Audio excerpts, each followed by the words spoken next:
नमस्कार, दिल्ली न्यूज में आपका बहुत बहुत स्वागत है। चलिए देखते हैं आज की 25 फटाफट काम की और महत्वपूर्ण बड़ी खबरों को। पर इससे पहले वीडियो को लाइक करना बिल्कुल ना भूलें। मनीष सिसोदिया 17 महीने बाद जेल से बाहर आए। दिल्ली के पूर्व डिप्टी सीएम मनीष सिसोदिया शुक्रवार को 17 महीने के बाद तिहाड़ जेल से बाहर आ गए हैं। सुप्रीम कोर्ट ने उन्हें दिल्ली शराब नीति घोटाले से जुड़े सीबीआई और ईडी दोनों केस में जमानत दी। जेल से बाहर आने के बाद सिसोदिया ने आप कार्यकर्ताओं और समर्थकों से कहा, संविधान और लोकतंत्र की ताकत से जमानत मिली है। सुप्रीम कोर्ट का दिल से धन्यवाद है। यही ताकत हमारे नेता अरविंद केजरीवाल को भी जेल से रिहा कराएगी। धनखड़ को हटाने के लिए अनुच्छेद 67 के तहत प्रस्ताव का नोटिस देने की तैयारी में विपक्षी दल उपराष्ट्रपति जगदीप धनखड़ को पद से हटाने के लिए उनके खिलाफ संविधान के अनुच्छेद 67 के तहत प्रस्ताव लाने की खातिर नोटिस देने पर विचार कर रहे हैं। सूत्रों ने शुक्रवार को यह जानकारी दी। सूत्रों ने यह भी बताया कि इस नोटिस के लिए 87 सांसदों ने हस्ताक्षर भी कर दिए। अनुच्छेद 67B के तहत उपराष्ट्रपति को राज्यसभा के सभी तत्कालीन सदस्यों के बहुमत से पारित और लोकसभा द्वारा सहमत एक प्रस्ताव के माध्यम से उनके कार्यालय से हटाया जा सकता है। बांग्लादेश में हिंदुओं के खिलाफ हिंसा का मामला यूएन पहुंचा।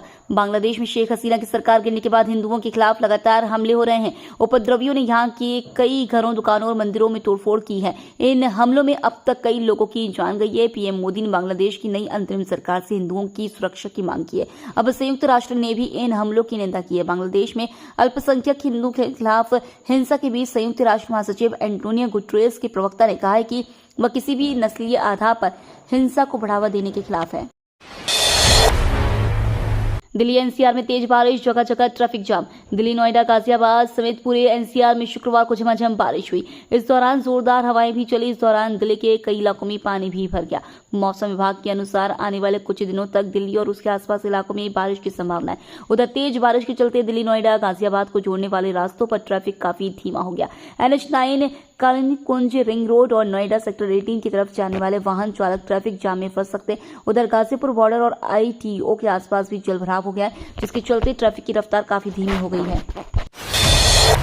देश के बाद कश्मीरी गेट से शिफ्ट हो सकता है बस अड्डा।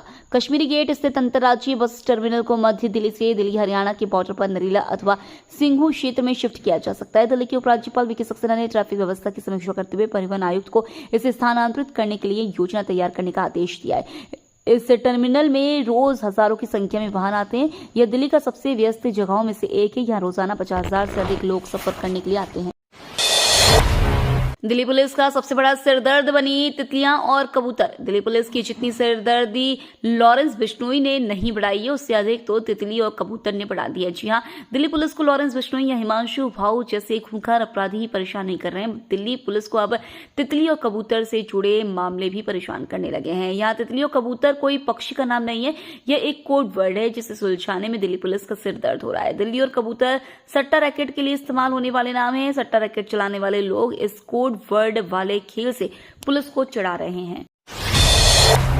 मनीष सिसोदिया दिल्ली सरकार भी करेंगे वापसी। दिल्ली आबकारी नीति मामले में सुप्रीम कोर्ट से आप नेता मनीष सिसोदिया को जमानत मिलने के बाद से राष्ट्रीय राजधानी के सियासी गलियारे में हलचल तेज हो गई है। यह हलचल न केवल आम आदमी पार्टी की अंदरूनी राजनीति में बल्कि विरोधी दलों के नेताओं के बीच भी इसको लेकर सुगबुगाहट तेज है। फिलहाल चर्चा यह है कि जेल से बाहर आने के बाद मनीष सिसोदिया फिर से दिल्ली सरकार में मंत्री बन सकते हैं। उन्होंने अपने पोस्ट में कहा है कि उन्हें बेल मिलने से मुझे खुशी हुई है। उम्मीद है अब वो लीड लेकर सरकार को सही दिशा में लेकर चलेंगे।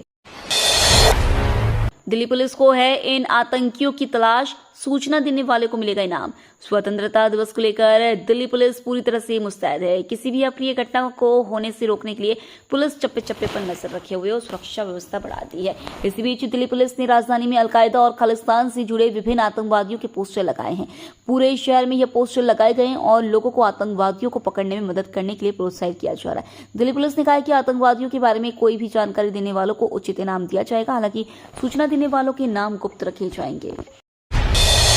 बांग्लादेश में हिंदुओं पर हमले को लेकर एक्शन में आई भारत सरकार। शेख हसीना के देश छोड़ने के बाद बांग्लादेश में बिगड़े हालातों के बीच शुक्रवार को भारत सरकार ने एक बड़ा कदम उठाया। सरकार ने भारत बांग्लादेश बॉर्डर पर स्थिति की निगरानी के लिए एक 5 सदस्यीय समिति का गठन किया है। यह समिति बांग्लादेश में रहने वाले भारतीय नागरिकों और अल्पसंख्यकों समुदायों के लोगों की सुरक्षा सुनिश्चित करने के लिए बांग्लादेश के समकक्ष अधिकारियों के साथ संपर्क बनाए रखेगी। इस समिति में एडिशनल डायरेक्टर जनरल सीमा सुरक्षा बल पूर्वी कमांड इस समिति के अध्यक्ष होंगे।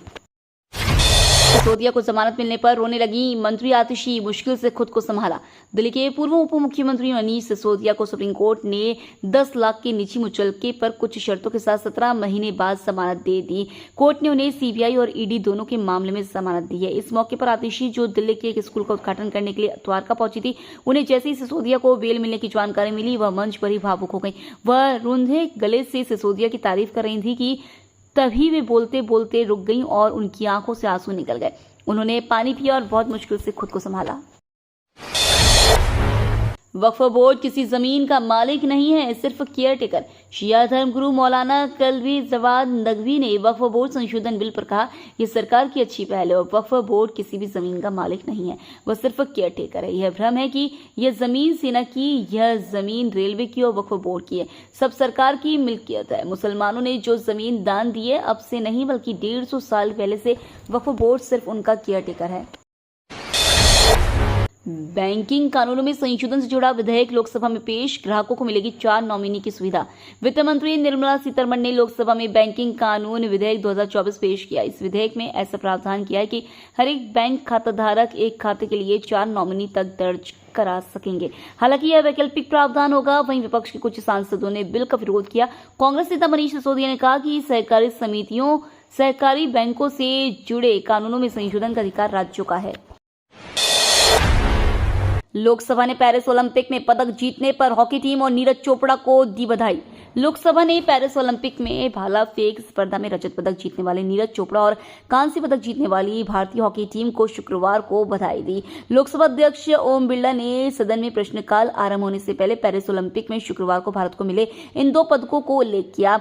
उन्होंने कहा, 8 अगस्त को पेरिस ओलंपिक में भारतीय पुरुष हॉकी टीम ने कांस्य पदक जीतकर एक बड़ी उपलब्धि हासिल की है। जयराम रमेश ने शिक्षा मंत्री धर्मेंद्र प्रधान के खिलाफ विशेषाधिकार हनन का नोटिस दिया। कांग्रेस के वरिष्ठ नेता जयराम रमेश ने राष्ट्रीय शैक्षणिक अनुसंधान और प्रशिक्षण परिषद की पाठ्य पुस्तकों से संविधान की प्रस्तावना को कथित तौर पर हटाए जाने के मुद्दे पर सदन को गुमराह करने के लिए शिक्षा मंत्री धर्मेंद्र प्रधान के खिलाफ राज्यसभा में विशेषाधिकार हनन का नोटिस दिया है। राज्यसभा के सभापति जगदीप धनखड़ को भेजे गए नोटिस में रमेश ने कहा है कि 7 अगस्त 2024 को नेता प्रतिपक्ष मल्लिकार्जुन खड़गे ने 3वीं और 6ठी कक्षा के बच्चों के लिए एनसीईआरटी द्वारा पाठ्य पुस्तकों में भारत के संविधान की प्रस्तावना को हटाए जाने का मुद्दा उठाया था। भारत बांग्लादेश सीमा पर जमा हुए हजारों हिंदू, जाने 0 पॉइंट पर क्यों लगी है भीड़।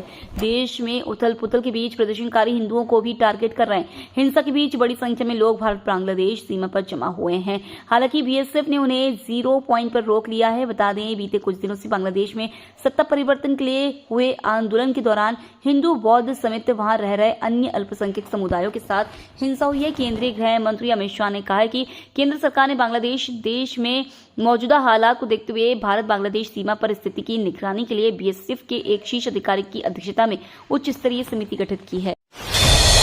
चावल की कीमत को कंट्रोल करने के लिए सरकार करेगी चावल की ई नीलामी। भारतीय खाद्य निगम ई नीलामी के माध्यम से चावल की बिक्री करेगा। बाजार में चावल की कमी ना हो और कीमतों को नियंत्रित रहे, इसे लेकर भारत सरकार ने भारतीय खाद्य निगम के माध्यम से सेंट्रल पूल स्टॉक से ई नीलामी के माध्यम से देश भर में खुले बाजार में चावल की निश्चित मात्रा बेचने का निर्णय लिया है। एफसीआई झारखंड के जीएम मनोज कुमार ने प्रेस कॉन्फ्रेंस में यह जानकारी दी। स्वतंत्रता दिवस से पहले दिल्ली पुलिस को बड़ी सफलता, आईएसआईएस आतंकी गिरफ्तार। कुछ दिन बाद ही देश अपना 77वां स्वतंत्रता दिवस मनाएगा, लेकिन उससे पहले दिल्ली पुलिस को एक बड़ी सफलता हाथ लगी है। दिल्ली के दरियागंज इलाके से आईएसआईएस आतंकवादी की गिरफ्तारी हुई है, जिसका नाम रिजवान अली के रूप में हुई है। बता दें, एनआईए ने उस पर 3 लाख रुपए का इनाम रखा था। एडिशनल सीपी प्रमोद कुशवाहा ने इसकी पुष्टि की है। वहीं दरियागंज का रहने वाला है, 2 साल से फरार चल रहा था। दिल्ली पुलिस के एडिशनल सीपी प्रमोद कुशवाहा ने इस बात की पुष्टि की है। एनआईए के केस में काफी समय से वांटेड चल रहा था।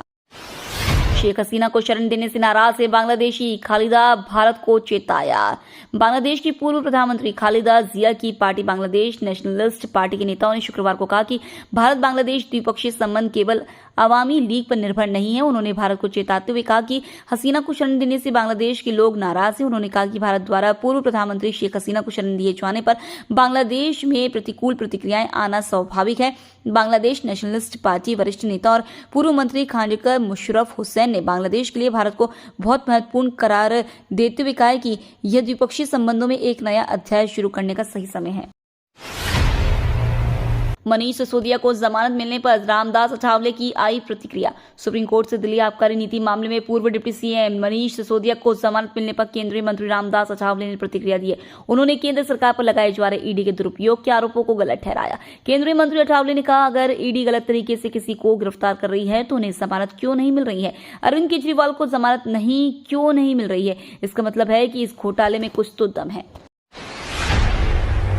बीसीसीआई में निकली नौकरी, जाने कौन कौन कर सकता है अप्लाई। भारतीय क्रिकेट कंट्रोल बोर्ड ने एक जॉब वैकेंसी निकाली है। बोर्ड को मार्केटिंग के लिए जनरल मैनेजर की जरूरत है। बोर्ड ने इस वैकेंसी की डिटेल्स अपनी ऑफिशियल वेबसाइट पर शेयर की है। बीसीसीआई ने बताया है कि इस पद पर आने वाले अधिकारी का 5 साल का कार्यकाल होगा। बोर्ड ने यह भी बताया कि इस पद के लिए कौन कौन आवेदन कर सकता है। बीसीसीआई की टीम को देखें तो इस समय अध्यक्ष रोजा बिन्नी है, वहीं सचिव के पद पर जय शाह कार्यरत है। शेख हसीना के बेटे ने किया राजनीति में उतरने का ऐलान। बांग्लादेश की पूर्व प्रधानमंत्री शेख हसीना के बेटे सजीव वाजेद जॉय ने कहा है कि वह राजनीति में उतरने के लिए तैयार है। जॉय का ये बयान ऐसे समय में आया है जब उनकी मां शेख हसीना ने कई सप्ताह के उग्र प्रदर्शन के बाद सोमवार 5 अगस्त को प्रधानमंत्री पद से इस्तीफा दे दिया और देश छोड़कर भारत आ गई थी। इसके बाद से बांग्लादेश में उनकी पार्टी आवामी लीग के नेताओं पर हमले हो रहे हैं, जिनमें कई मारे गए हैं। जॉय ने पहले कहा था कि उनका राजनीति में उतरने का कोई इरादा नहीं है, लेकिन अब पार्टी और उसके कार्यकर्ताओं को बचाने के लिए जो भी करना पड़ेगा करूंगा। भागो बांग्लादेश, दिल्ली में रोहिंग्या मुसलमानों को दौड़ा कर पीटा। बांग्लादेश में हिंदुओं पर हमले का बदला लेने के लिए दिल्ली में कुछ रोहिंग्या मुसलमानों को पीटा गया है। कांग्रेस नेता कन्हैया कुमार को थप्पड़ मारकर चर्चा में आए कथित गौरक्षक दक्ष चौधरी ने यह हमला किया है। इंस्टाग्राम पर दक्ष ने इसे कबूल करते हुए कहा कि उसने जो किया उसके लिए कोई पछतावा नहीं है। हमले का वीडियो सोशल मीडिया पर वायरल हो रहा है। वीडियो में देखा जा सकता है कि रात के समय 5-6 लोग हाथों में डंडा लेकर कूड़े कचरे के ढेरों के बीच रह रहे लोगों पर टूट पड़ते हैं। डंडे से उन्हें पीटा जा रहा है, गालियां देते हुए उन्हें जगह खाली करने और बांग्लादेश भागने को कह रहे हैं। अब आधार कार्ड में जन्म तिथि और नाम बदलवाना आसान नहीं। अब आधार कार्ड में जन्म तिथि और नाम बदलवाना आसान नहीं रहा। Unique identification authority of India के बदले नियमों से आवेदक परेशान है। जन्म तिथि में संशोधन के लिए जन्म प्रमाण पत्र और हाई स्कूल की मार्कशीट को आवश्यक कर दिया गया। वहीं पूरा नाम बदलने पर भारत सरकार की गजट प्रक्रिया से गुजरना पड़ रहा है। 60% संशोधन इन्हीं के हैं। अभी तक प्रधान विधायक या किसी पीसीएस अधिकारी से प्रमाणित किए हुए पत्र के माध्यम से बदलाव हो जाता था। सरकारी कर्मियों के लिए खुशखबरी, महंगाई भत्ते में 4% वृद्धि तय। सरकारी कर्मचारियों के लिए खुशखबरी है। 1 जुलाई से कर्मचारियों और पेंशनरों के महंगाई भत्ते महंगाई राहत में 4% की वृद्धि होने की प्रबल संभावना बन गई है। श्रम ब्यूरो द्वारा जून 2024 के लिए जारी अखिल भारतीय सीपीआई IW 1.5 अंक बढ़कर 141.5 पर संकलित हुआ है। मई में सामान्य सूचकांक 139.9 पर संकलित हुआ था। फेस्टिवल सीजन में सरकारी कर्मियों के लिए सितंबर के दौरान DA/DR मिलने की घोषणा हो सकती है। DA/DR की मौजूदा दरों में 1 जुलाई से बढ़ोतरी होगी। पीएम मोदी ने बदली प्रोफाइल फोटो, करोड़ों देशवासियों से भी कर रहे अपील। प्रधानमंत्री नरेंद्र मोदी ने हर घर तिरंगा अभियान में शामिल होते हुए अपनी प्रोफाइल फोटो बदल ली है। उन्होंने प्रोफाइल पिक्चर में तिरंगे की फोटो लगा दी है। स्वतंत्रता दिवस से पहले उन्होंने करोड़ों देशवासियों से भी ऐसी करने की अपील की है। उन्होंने अपनी प्रोफाइल फोटो बदलने के साथ लिखा, इस साल स्वतंत्रता दिवस के करीब आते ही आइए हम सब मिलकर हर घर तिरंगा अभियान को एक यादगार जन आंदोलन बनाएं। मैं अपनी प्रोफाइल तस्वीर बदल रहा हूं और मैं आप सभी से भी यही आग्रह करता हूं कि आप भी मेरे साथ मिलकर हमारे तिरंगे का जश्न मनाएं। https://harghar-tiranga.com पर जरूर शेयर करें। ये तो थी आज की बड़ी खबरें। रोजाना ऐसी ही सबसे पहले अपडेट पाने के लिए चैनल को सब्सक्राइब करना बिल्कुल ना भूलें। धन्यवाद।